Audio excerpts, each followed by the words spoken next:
ত্রিপুরা ঊনকোটি জেলা কৈলাসহর পুর পরিষদ এলাকার ৯ নম্বর ওয়ার্ডে মনু ল্যান্ড কাস্টম সংলগ্ন মনু নদীর পার্শ্ববর্তী শ্মশানঘাট এলাকার পুরনো রাস্তায় ইট সোলিংয়ের কাজ শুরু হতেই বাংলাদেশের বিজিবির বাধাদানকে কেন্দ্র করে তীব্র উত্তেজনা দেখা দিয়েছে। সোমবার ভারত বাংলাদেশ আন্তর্জাতিক সীমান্ত সংলগ্ন এলাকায় কাজ চলাকালীন বাংলাদেশের সীমান্তরক্ষী বাহিনী বিজিবি বাধা দেয় বলে অভিযোগ উঠেছে। স্থানীয় সূত্রে জানা গিয়েছে, বাংলাদেশের বিজিবির হুমকির সুরে বিএসএফ জওয়ানদের জানায়, সীমান্ত আইন অনুযায়ী ১৫০ গজের মধ্যে কোনো ধরনের সোলিং বা নির্মাণ কাজ করা যাবে না। এর জেরে কাজ বন্ধ করে দিতে বাধ্য হন ঠিকাদার। শ্রমিকদের কাজ থেকে সরিয়ে নেওয়া হলে পুরোপুরি বন্ধ হয়ে যায় রাস্তার কাজ, যার ফলে এর সরাসরি প্রভাব পড়ে সাধারণ মানুষের ওপর। শ্মশানঘাটে আসা মৃতদেহ শেষকৃত্যের জন্য নিয়ে যেতে গিয়ে চরম অসুবিধার মুখে পড়েন স্বজনেরা।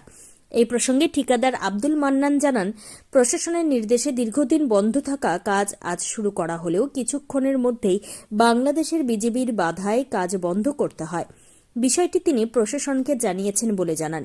এই ঘটনাকে ঘিরে ভারত বাংলাদেশ আন্তর্জাতিক সীমান্ত এলাকায় চাপা উত্তেজনা সৃষ্টি হয়েছে। প্রশাসন ও বিএসএফ জওয়ানদের পক্ষ থেকে এই পরিস্থিতি নিয়ে পরবর্তী পদক্ষেপ কি নেওয়া হয় সেদিকেই নজর সকলের। ত্রিপুরা থেকে বিক্রম কর্মকারের report, crime press Bengal news. আপনারা জানেন, দীর্ঘ কৈলাসহর একটা চর্চিত বিষয় ছিল বর্ডারের বাঁধ নির্মাণ, যেটা বাংলাদেশ বাঁধ নির্মাণের পর আমাদের বহু জায়গা প্লাবিত হওয়ার সম্ভাবনা ছিল। তৎকালীন সময় এখানে মুখ্যমন্ত্রী সাহেবের হস্তক্ষেপে এখানে ইমার্জেন্সি টেন্ডার হয়ে কাজ হয়, যেটা এপ্রুভালের জন্য দীর্ঘদিন কাজ বন্ধ ছিল। তো গত সপ্তাহে এপ্রুভাল পাওয়ার পরে আমরা যথারীতি আজ 2 দিন হয়েছে কাজ শুরু করেছি। এটা শ্মশানঘাট, জিরো লাইনের কাছাকাছি জায়গা। এখানে আগেও রাস্তা ছিল, যেখানে ডেড বডি আসে, আপনি এখনও দেখতে পাচ্ছেন ডেড বডি এখানে জ্বালাচ্ছে। তো এই পরিস্থিতিতে আমরা এটা ব্রিক সোলিং করছি, যাতে ডেড বডিগুলি নিয়ে মানুষ ফ্লুয়েন্টলি আসতে পারে।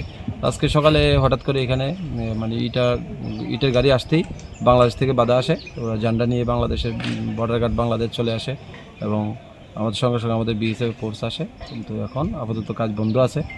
ওরা বলছে ফ্ল্যাগ মিটিং হয়ে কোম্পানি কমান্ডার লেভেলে আমাদের জানালে হবে, নাহলে বন্ধ রাখতে হবে। গুরুত্বপূর্ণ জায়গা কৈলাসহর সিনেমল পাড়া থেকে এই শ্মশানঘাটে এখানে প্রায় 400 মিটার জায়গা আছে।